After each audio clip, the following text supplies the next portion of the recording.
After understanding the process of project planning and appraisal, now we will talk about the plan, what it is and how it works, and what is the process of it. And we'll take the case of Pakistan, a developing country, to see that how historically it has been delivering or it has failed. So primarily we talk about the planning process. In the planning process, there are usually 6 steps. The first step is to recognize the problem, that what is the problem, identification of it, and then the problem becomes objective to achieve, and we determine the objectives in the second step. And once the objective is set, we evaluate various alternatives so that we choose the most cost effective alternative. Once the alternative is finalized, we adopt the plan, that how we are going to achieve it, and then we implement that plan. And finally, that plan evolves, it becomes enriched once we complete the plan, and we learn some lessons from it, and the plan becomes a better version of it, and its lessons, they get used for the future plans. Another thing that we should know about planning or economic planning in this case is the rationale for it. The rationale is definitely to increase the per capita income or the national income as a whole, to get higher levels of employment, that is to reduce unemployment, and that is to reduce the income inequalities, that is to reduce the regional disparities among the provinces or states, for example, and other sort of imbalances in the economy that can cause dissatisfaction among the masses. And the rationale could be to increase the savings, to reduce the poverty levels, and to provide social services in a more effective way, and finally to achieve economic growth but from a long-term perspective, because that is more desirable from the sustainable point of view. Now, if we know about the rationale for economic planning, we should also know that what are the factors that can usually lead to its success. And these can be realistic goals, because if we set goals that are not achievable to a good extent, definitely we will be disappointed. And there should be appropriate policies and instruments for the plan achievement. We should have ample and adequate information, because lack of information can go wrong and the economic plan can fail. Properly functioning institutions should be there. The administrative and technical setup should be suitable, and public cooperation should also be there, because sometimes the public is not interested or is against the plan, the reforms in it, so it can go wrong and the plan can end in a failure. So after listing the factors that can contribute to the success of economic planning, let's take the planning machinery of Pakistan. What are the various bodies that are involved in the process of economic planning? So these are various agencies that are involved in the economic planning process. The top body is the National Economic Council. The acronym would be NEC. It is the head of the planning machinery. It is the supreme authority to make the policy for the economic situations and targets. The president himself is the chairman of this council, and the federal ministers and the in charge of development ministries and provincial governors, they are also its members. So definitely it's a authority that starts with the highest authority and can be very much instrumental and pivotal in the economic planning. The various functions that it performs is to review the overall economic situation of the country, to formulate the plans with respect to the financial, commercial, and economic points of view, and for the overall economic development. It also has the authority to approve the 5-year plans, the MTDFs, that is medium term development frameworks, and ADPs, the annual development plans, and the provincial development schemes that are designed in the public sector, that have a certain financial threshold and are you also the nature of the projects where they are not for profit. It can also discuss the different cases of economic situations, and it can also decide about the economic cases, and it ensures the implementation of the decision. Whatever the decision is, it should ensure that it is implemented.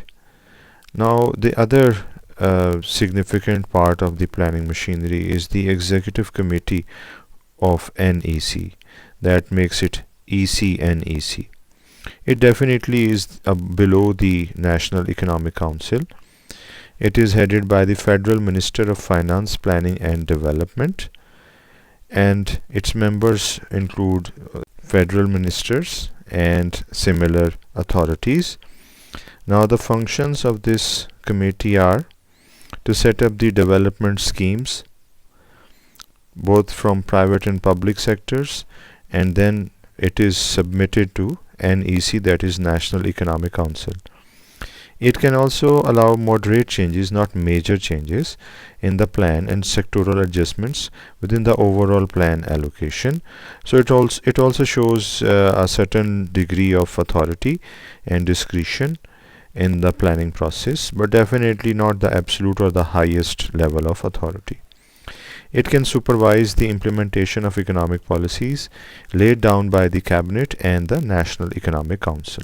So it has a supervisor's role as well. Now, there is another body that requires our attention, and that is Annual Plan Coordination Committee, APCC. It is purely an advisory body, so this is what it does. It advises, and the responsibility is for advising the Cabinet and NEC regarding the coordination of policies. So it advises about the coordination of various policies to the Cabinet and the National Economic Council. It is headed by Secretary General, Finance, Planning and Economic Coordination, and the federal secretaries, the heads of provincial planning, the head of State Bank of Pakistan, and the Board of Industrial Management and Pakistan Industrial Development Corporation, PIDC, are its members. The next important body in the planning machinery is the Central Development Working Party, CDWP. It works under ECNEC, and it is responsible for the scrutiny and sanction of the development projects. So it has a very rigorous work where it scrutinizes or sanctions the development projects. The Secretary Planning Division is the president of this body. The members are again similarly federal secretaries, federal finance secretary, and the chairman of the provincial planning and development departments. The development schemes for the federal government that cost over 10 million rupees, and the development schemes under the provincial government that cost over 50 million rupees, they are submitted to CDWP for their approval. So as we said that sanctioning and scrutinization happens under this body, we can see this is doing the same thing, that is CDWP. Now we shed some light on the Pakistan's economic history from the economic planning point of view. It came into being in 1947, and for these years, that is till 1953, it was the period of infancy, because the economic policies and planning, they were simply in the stage of infancy. The first planning board was established in 1953 after 3 years of independence, and its emphasis was on agriculture, which is no surprise because at that time, during that era, agriculture was usually the main source of growth for developing countries and definitely newly liberated countries. Plan was not well implemented. You can expect that because it is the infancy stage that Pakistan was in. No targets fixed for the plans, and that definitely shows the immaturity of planning machinery at that time. It was so weak that it was unable to tackle with the implementation process, and the efforts of planning were basically a failure in this era. Then came the next era, the period of planning board. That planning board was then renamed as Planning Commission in 1953, and then Planning Commission suffered quite a bit of problems because it was though renamed, but the supply of the trained staff was not there. There was a shortage. The data was not reliable, it was not accurate. The conditions were uncertain for the planning machinery because it was renamed, and one could expect any further change in the planning machinery as well. There was rivalry between Ministry of Finance and State Bank of Pakistan because you know that these two uh, part of the state machinery, they were also in strong position, and Planning Commission basically came as a rival to these two. Political instability was also one of the issue because it has been a salient feature of the democratic regimes of Pakistan. Annual economic plan was never seriously followed because of the rivalry, and most of the economic advices were rejected because you could understand the newness of this planning commission in the overall machinery of the state, which was not warmly welcomed. The economic priorities not they were not given their due importance, and the budget decisions were also distorted. So you can see the rivalry thing has distorted all of the planning efforts during this era.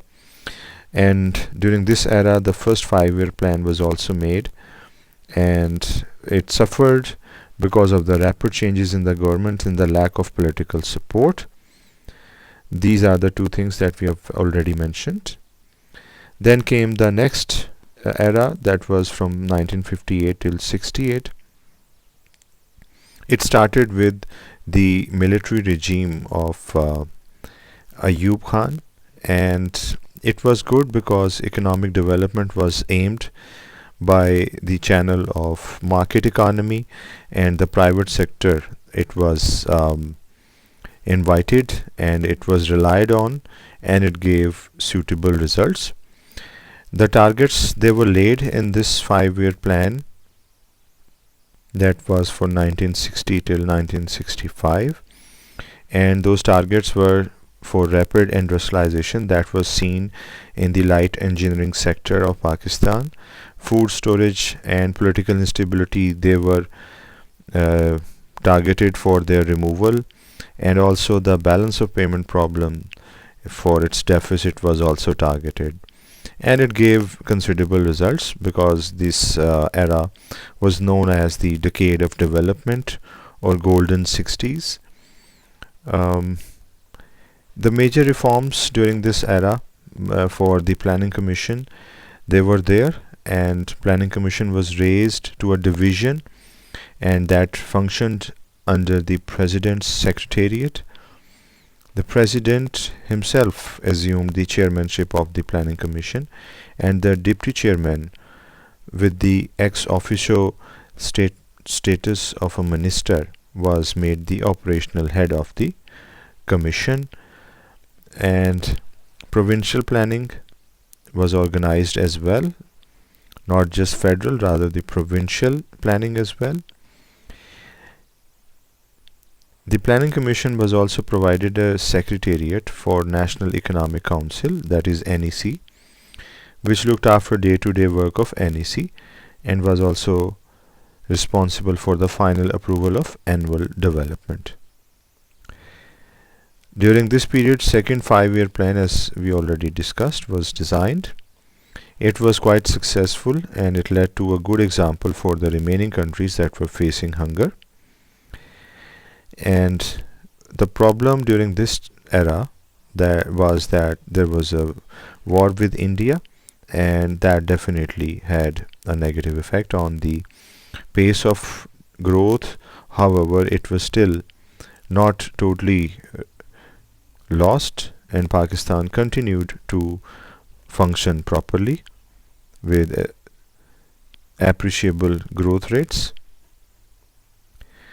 Finally, due to some hue and cry against the Ayub government, another government took over, and during that government there was decline of the planning commission, and the decision making coincided with the fall of this. Now this was the fall of the Ayub's government as well as the planning commission, because Yahya Khan was the next to take control, and the serious economic planning on national level was completely ignored. This regime was not able to pay any attention for the national goals. The third 5-year plan was virtually abandoned by this regime, and then in 1970 the fourth 5-year plan, that is from 1970 till 1975, became a failure due to the worse political conditions and unstable economic and government policies. 1972, there was a newly elected government under Zulfikar Ali Bhutto, who decided to run the economy through annual planning rather than the 5-year plan. So they took their own turn and they resorted to annual planning. During the same year, the Planning Commission was placed directly under the control of Ministry of Finance as a division. So here you can see there was mismanagement and movement, replacement of the Planning Commission from one authority to another division to another secretariat. This is definitely bad for any body to function properly. And during this era, that is 1972 to 1977, Planning Commission had its power limited, and only a few favorable economic decisions could be made. That show that during this era, definitely there was decline of Planning Commission. It became powerless and less effective it became. Then is the next era, which is the era of revival. In this era of Ziaul Haq, the emphasis was there for 5-year plans, and in early 1980s they took some steps to revive the Planning Commission as an effective and authoritative economic decision-making body. So during this period, 2 5-year plans were made, because it has about 10 or 11 years, that is from 1978 to 88, and the fifth 5-year plan and the sixth 5-year plan were made for these time spans. The fifth 5-year plan was not successful due to uncertain political conditions and uncertain economic conditions. However, the sixth one was a success because of Dr. Mehmood Haq's office as prime finance minister, and he got the sixth 5-year plan developed, which was a success. The annual plans were also formulated by the Planning Commission, because the Planning Commission was given substantial authority, so it was able to make annual plans as well in addition to 5-year plans. Then the period from 1988 till 1988 to 1998, that was there, which was not good from the political point of view as well as the economic point of view, because 4 of the elected governments, they were dismissed by the president on the charges of corruption. The role of planning commission was overshadowed by political decisions. Definitely there was corruption and the change of governments, so it led to um, quite a bit of setback to the planning commission. Its role was limited, just to prepare reports and submit them. The implementation was not there, it was missing. The seventh 5-year plan was formulated by Ziaul Haq regime, but it could not be materialized because of the death of Ziaul Haq in 1988 and the Benazir's Bhutto's regime. It was not able to implement it. Then in 1990, Nawaz Sharif has his turn, and when he has his turn as the prime minister, he went for privatization, deregulation, and economic reforms that could reduce the structural impediments for better economic development. So these were some good steps taken under this regime. And he also denationalized about 115 public industrial enterprises, abolishing the government monopoly in the financial sector in selling the utilities to private interests. So this was another step for increasing the efficiency by denationalizing. Then considerable progress was made in liberalizing the economy because the hold of the state was reduced to a certain extent to liberalize the economy in the financial sector, in the industrial sector as well. The problem of a growing budget deficit was still there, and it reduced the confidence of the investors, and the foreign aid was also reduced. That became a problem, and subsequently in 1993 Benazir Bhutto again became the prime minister, and the seventh 5-year plan came to an end. It is written here as so called because it could not be materialized because only a few years were allowed to pass before the next prime minister had his or her turn. In 1944, the 8th 5-year plan was developed for 1993 till 1998, and the targets of 8th 5-year plan were also not well achieved when in 1997 Nawaz Sharif was elected as the prime minister. So this political seesaw led to another loss in the achievement of the 5-year plan objectives. These are various examples of how it failed because the targets, they were not achieved. When it comes to the wheat, it was not achieved as per this target and it was lagged behind. The non-traditional oil seeds, grape and mustard, they were targeted up to this level but they were left behind. The target in the agricultural credit, it was this much, but it was not achieved, and it is about half or even less than the half of what was targeted. And the agricultural credit mostly went to the influential feudals but not to the common farmers. Politicians also benefited from it. So these are a few examples of the failure of the 8th 5-year plan. The 9th 5-year plan was formulated by the Nawaz Sharif government, and it was for this time period, that is 1998 till 2003. The priorities of this 5-year plan was to maintain the fiscal deficit at a sustainable level and to avoid its rapid increase, to maintain the GDP growth at 7%, to get more investment in the physical infrastructure, to export led to go for the industrialization that could allow exports, and to develop a civil society to benefit the NGOs, etc. So after this, there was the restructuring period from 1998 till 2008. It was as a result of the military coup by the Chief of Army Staff, General Pervez Musharraf, and that was against Mr. Nawaz Sharif in October 1999. The country was in the state of jeopardy because of various factors, that is nuclear tests, and the foreign currency accounts are frozen. The rupee, it was devalued.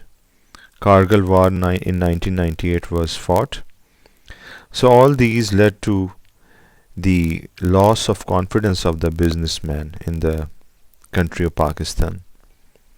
So the ninth 5-year plan was actually not implemented because the regime of Nawaz Sharif could not complete its tenure. The era of General Pervez Musharraf is also known as the era of economic and political restructuring because this government tried some experiments and they worked out.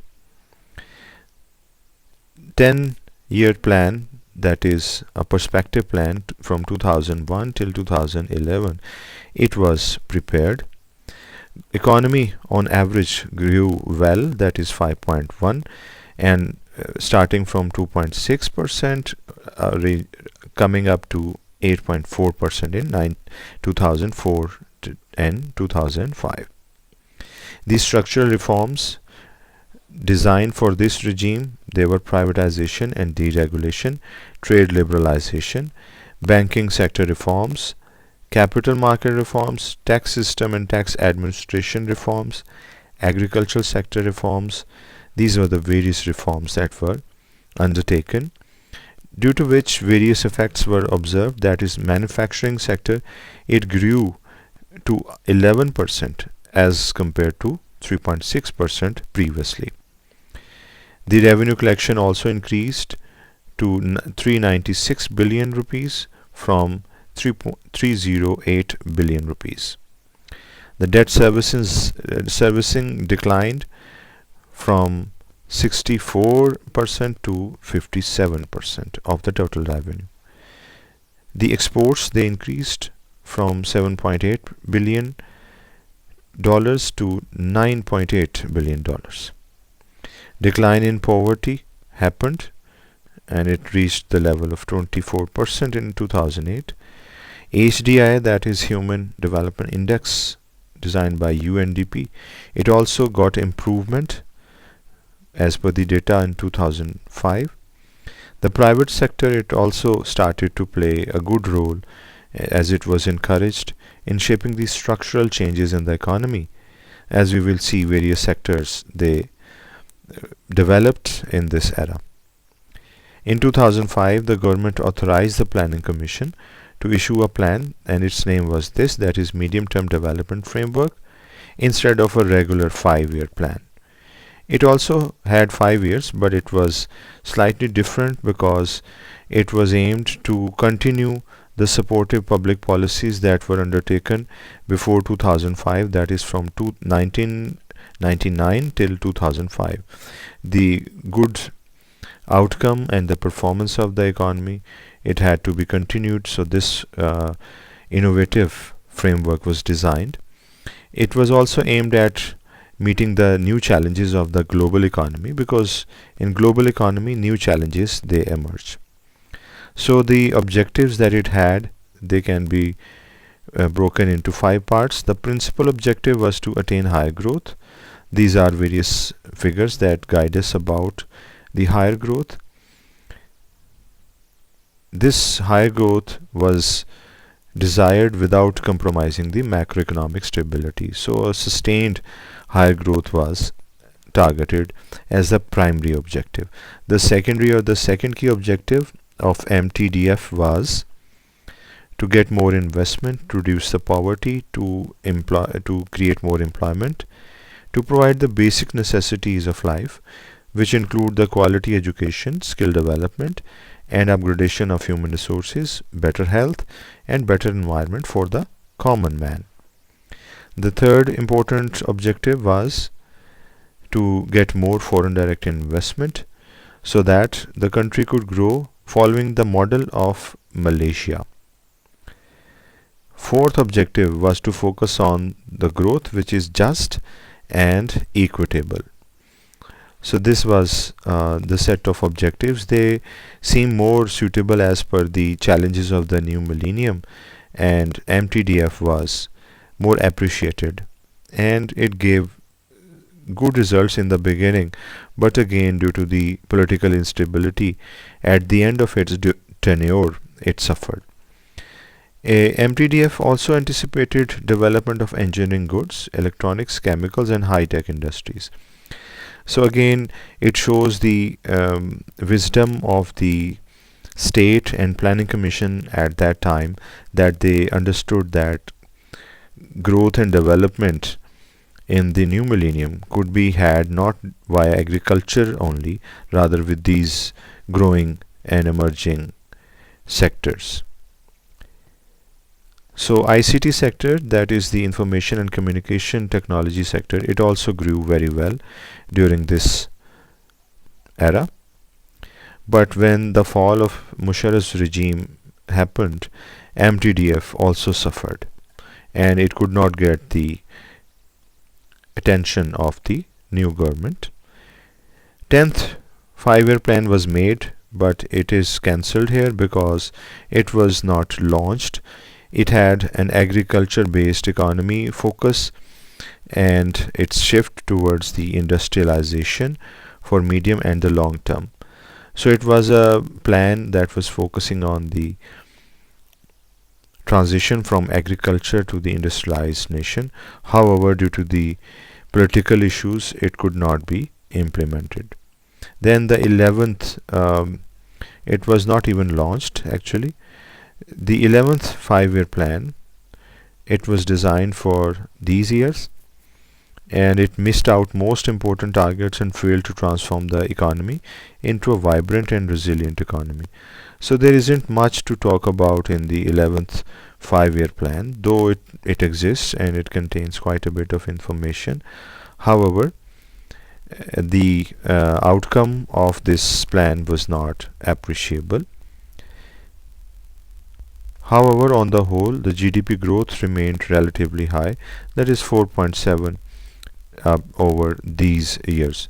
It was appreciable because the previous democratic regimes during the 90s, they suffered terribly. So as compared to those regimes, this regime was slightly better. Then the 12th five-year plan is underway, that is 2018 till 2023. It focuses on effective social service delivery, on increasing the productivity and efficiency, on mobilizing the domestic resources, on an industrial policy that coordinates the two sectors, that is the private and the public sector, on wealth creation through high-tech software exports and gig economy where the people could get small gigs or jobs or tasks for which they get paid, that is Uber, Careem and similar in case of Pakistan. And then the high-tech software exports should also be done by the software designing and making firms, that is software houses of Pakistan. And then the productivity could be increased through disruption of the traditional processes via technical and technologically advanced systems.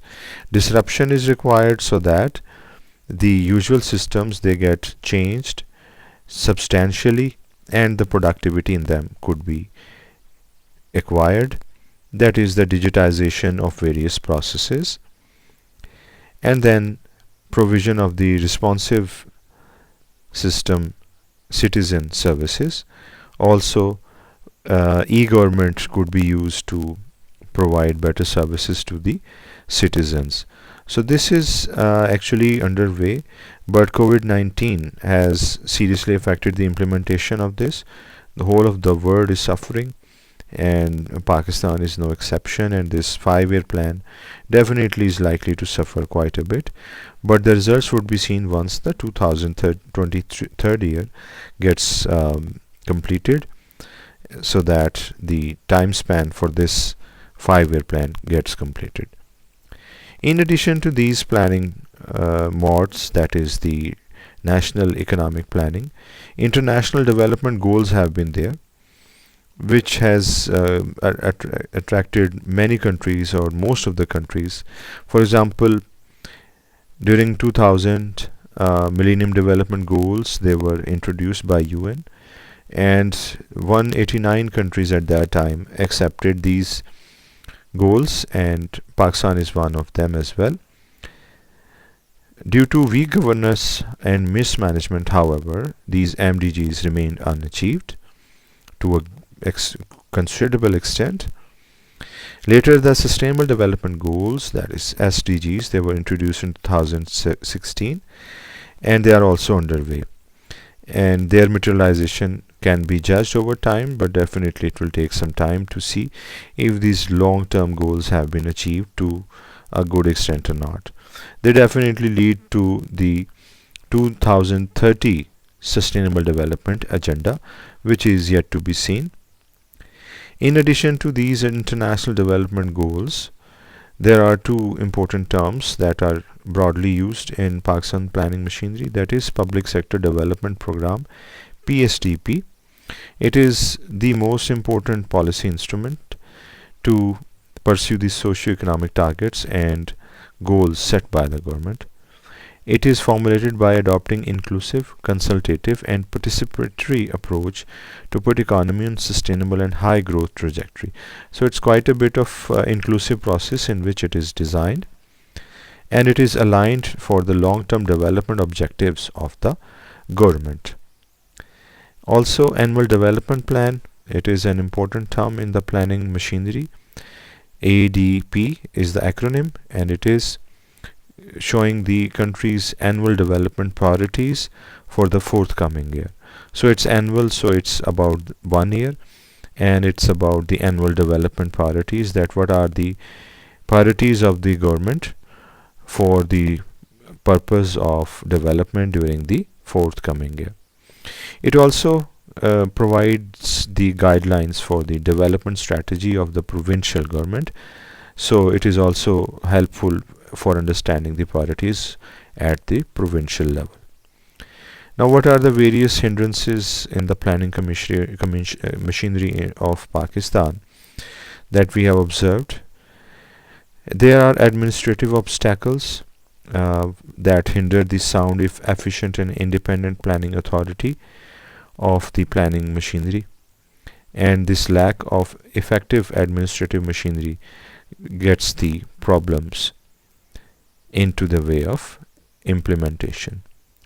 One of the problems that we face is that there is lack of competent personnel, because qualified and highly experienced economists, technicians, planners, they usually go to the private sector and avoid the government sector because they have more benefits and facilities.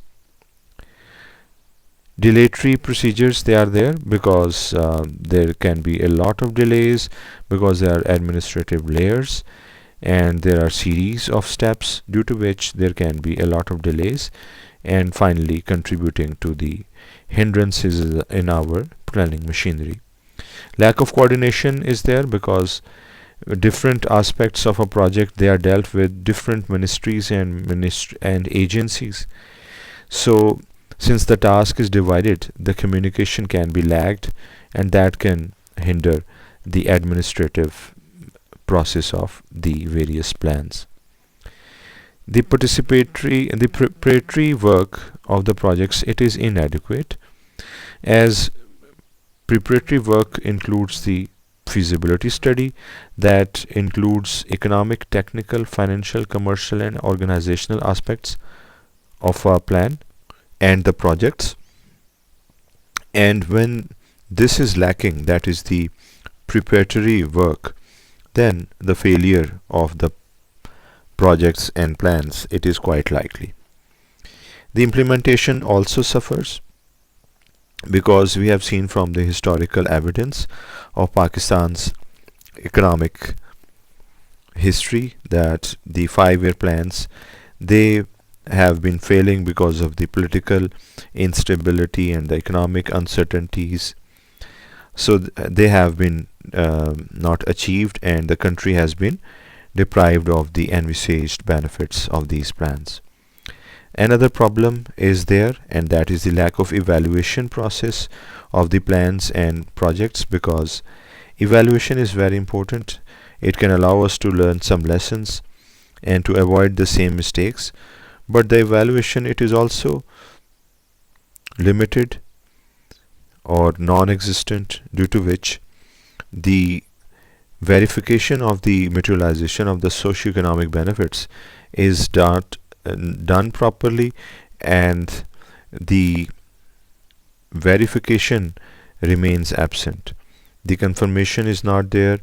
Definitely the plans and the projects, they cannot be conducted with confidence without the confirmation of the socio-economic benefits of the various programs and projects. So this was an account of planning machinery, its history, its rationale, and its requirements for a certain country, that is Pakistan, and it helps us to avoid and learn the lessons from